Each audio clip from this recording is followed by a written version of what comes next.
Hey y'all, welcome back to Bowls with the Bard. My name is Cakes, I am your host. On this week's episode of Cakes Takes, we will be talking about the most recent iteration of A Two Woman Hamlet, this time produced by WSC Avant-Bard. But before we get into detail about this incredible production, let's take it down.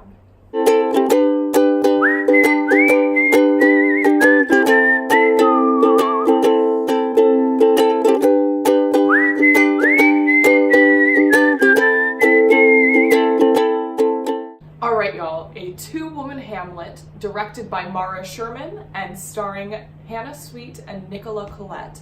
I'm sorry if I get those names wrong.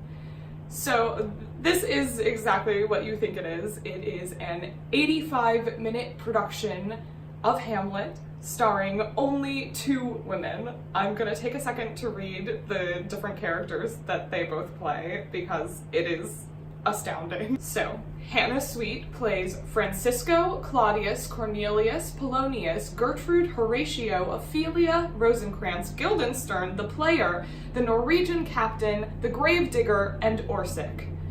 Nicola Collett plays Bernardo, Gertrude, Voltimand, Laertes, Hamlet, Ophelia, a messenger, and Fortinbras.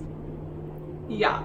So in an 85-minute production, they play all of those characters, they have memorized all of those lines, they basically never leave the stage, they only have a few chances to grab water or regroup, they're constantly doing something. This production is so clearly meticulously rehearsed, it's insane, the attention to detail is amazing, it is timed perfectly, and it is brilliant. And I want to talk about some of the reasons why I think that is. So the first thing that I loved about this production was that the more I see barebones Shakespeare, the more I believe that barebones Shakespeare done well is usually better than Shakespeare that has a multi-$100,000 budget. And this is case and point for that argument. So Nicola and Hannah show up and they are only wearing a white button-down shirt, black slacks, some knee pads. Their hair is slicked back or in a ponytail. Each character that they play gets one distinctive costume piece that they wear while they play that character. Whoever came up with these costumes was very smart about how they picked these costume pieces. No two costume pieces were too similar.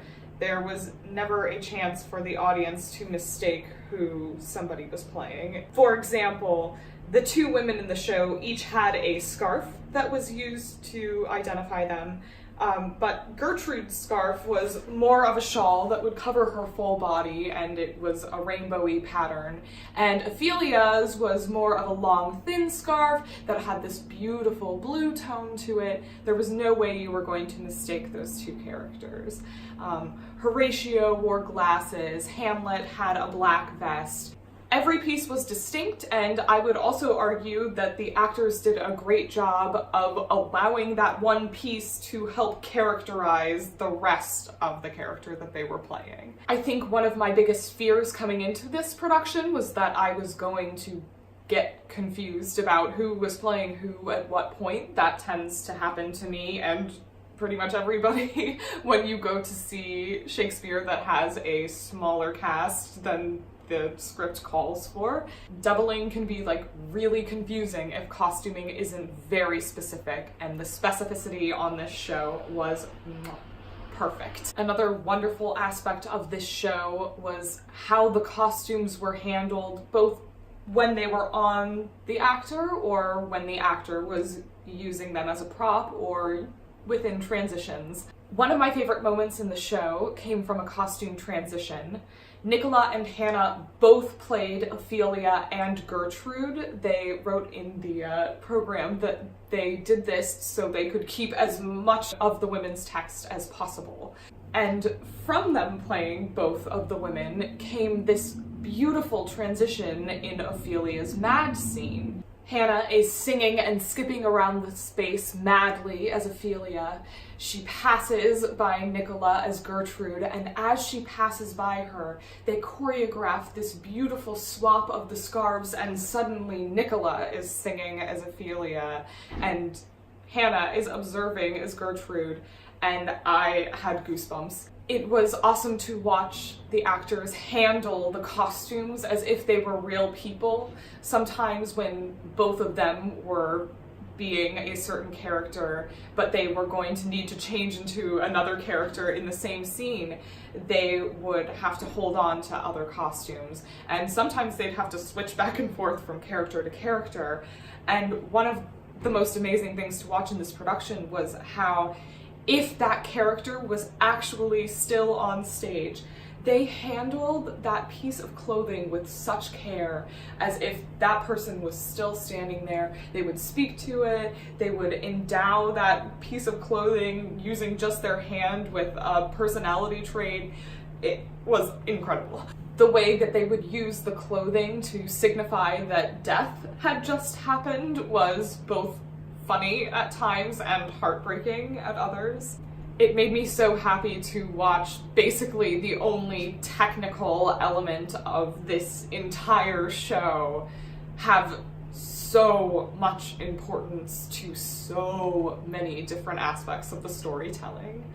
The most delightful aspect of this production is that, you know, Hamlet is usually a tragedy, and it's usually like 3 hours long. And sometimes you get to the end of productions of Hamlet and you're like, I'm done. Like, you're great, congratulations, I'm done. This is not the case with this production. It is 85 minutes long and you will laugh so much. I am not sure what their plans are with this production in the future, but I'm sure it will pop up again. If it does, you have to go. Anyway, I think my favorite moment in the entire production was the "Get Thee to a Nunnery" scene. I just spent a couple of months watching two of my friends slay that scene, but in the way that it's usually done, you know, tragic and intense and moody and depressing and as a breakup scene, and obviously that's textually supported, it's there, and that's how most people do it, and that's fair because Hamlet is usually a tragedy. But these women said not in this production of Hamlet. They made "Get Thee to a Nunnery" one of the funniest scenes I've ever seen. They played it as two, like, kind of like high school sweethearts, it felt like, who were just playing the biggest trick on their parents. Hamlet knew from the very beginning of To Be or Not to Be that he was being listened to, and they made it this big production for their parents, all the while, like, not able to contain their laughter. I have not laughed at Shakespeare that much in such a long time. It was incredible. For now, though, that is all I'm going to say about A Two Woman Hamlet. I'm going to see what I can do about getting anyone who was involved with the creative process on this show, because I would love to pick the brain of the people who did this.